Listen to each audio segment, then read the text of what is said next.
ఆయన కొడితే గట్టి కొడతాడంట. ఆయన కొడితే ఎంత గట్టి కొడతాడంట అంటే ఇక అది చెప్పనలవి కాదంట. నేను అడగదలుచుకున్న మా సోదరు, అయ్యా ఆయన గట్టి కొట్టడానికి ఫుల్లా ఆఫా? ఏంది గట్టి కొట్టడానికి? ఏం కొడతాడు ఆయన? కొడితే గిడితే ఓ ఫుల్లు ఓ ఆఫ్ గట్టి కొట్టగలడు.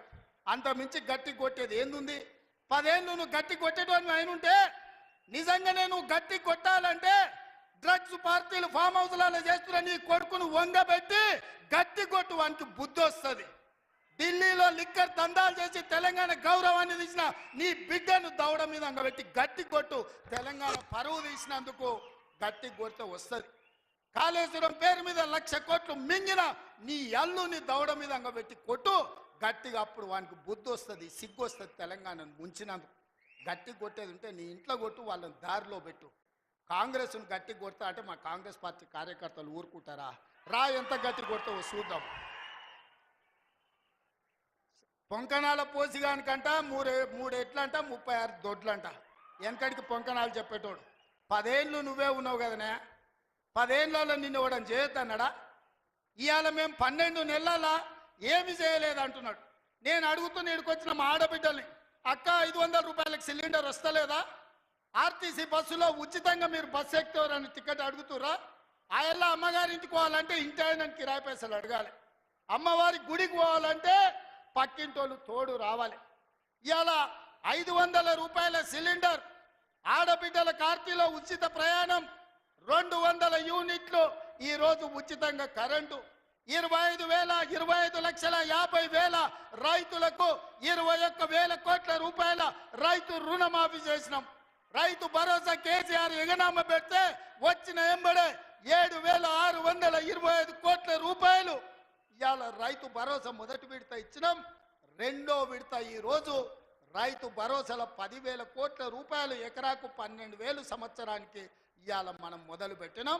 మార్చి 31 లోపల ఈరోజు రైతు భరోసా నిధుల్ని రైతుల ఖాతాలో వేయదలుచుకున్నాం. నిరుద్యోగ యువకులకు 55,000 ఉద్యోగాలు ఇచ్చినాం.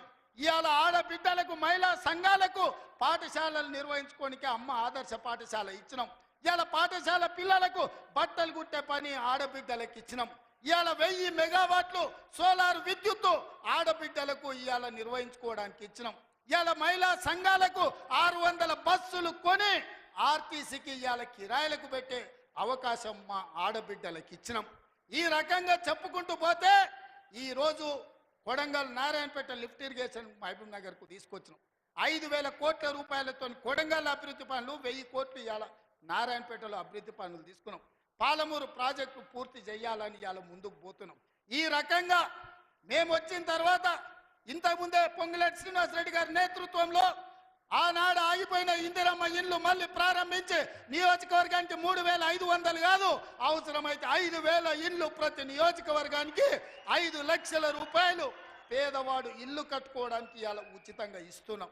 నువ్వు ఎన్ని డబుల్ బెడ్రూమ్ ఇండ్లు ఇచ్చినావు 10 ఏళ్ళని నేను అడుగుతున్నా. సంవత్సరంలో 5 లక్షల ఇండ్లు మేము ఇస్తాం. ఆనాడు 10 ఏళ్ళ 25 లక్షల ఇందిరమ్మ ఇండ్లు మేము ఇచ్చినాం. నేను అందుకే ఇవాళ టీఆర్ఎస్ వాళ్ళకు ఒక సవాల్ విసురుతున్నాను. చిత్తశుద్ధి ఉంటే మీరు రాండి. ఏ ఊర్లో అయితే ఇందిరమ్మ ఇండ్లు ఉంటాయో రేపు సర్పంచ్ ఎన్నికలలో మేము ఓట్లు అడుగుతాం. ఏ ఊర్లో మా ఇందిరమ్మ ఇండ్లు లేవో మేము ఎన్నికల్లో పోటీ చేయం. నువ్వు నీ డబుల్ బెడ్రూమ్ ఇండ్లు ఉన్న ఊర్లలోనే నువ్వు పోటీ చేయాలి. నీకు దమ్ముందా? నేను సూటిగా సవాల్ విసురుతున్నా. శ్రీనివాసరెడ్డి గారిని కూడా సవాలు విశ్రమని చెప్తున్నా. మా దామన్నను కూడా తోడుండమని నేను విజ్ఞప్తి చేస్తున్నా. ఏ ఊర్లో ఇందిరమ్మ ఇండ్లు ఉన్నాయో మేము ఆ ఊర్లోనే పోటీ చేస్తాం. ఏ ఊర్లో డబుల్ బెడ్రూమ్ ఇండ్లు ఉన్నాయో గా ఊర్లోనే బీఆర్ఎస్ వాడు పోటీ చెయ్యాలి. దానికి సిద్ధమైతే మా సవాల్ని స్వీకరించి మాట్లాడు. నువ్వేం చేసినావు, మేమేం చేసినావు ప్రజలకు అర్థమవుతుంది. అందుకే ఇవాళ ఆర్టీసీలో బస్సు అయినా, ఆడబిడ్డలకు 200 యూనిట్లు ఇంటికైనా, 500 రూపాయల సిలిండర్ అయినా, యువకులకు 55,000 ఉద్యోగాలైనా, 21,000 కోట్ల రూపాయల రైతు రుణమాఫీ అయినా, రైతు భరోసాలో 12,000 కోట్ల రూపాయలు సంవత్సరానికి ఇచ్చిన ఉపాధి హామీ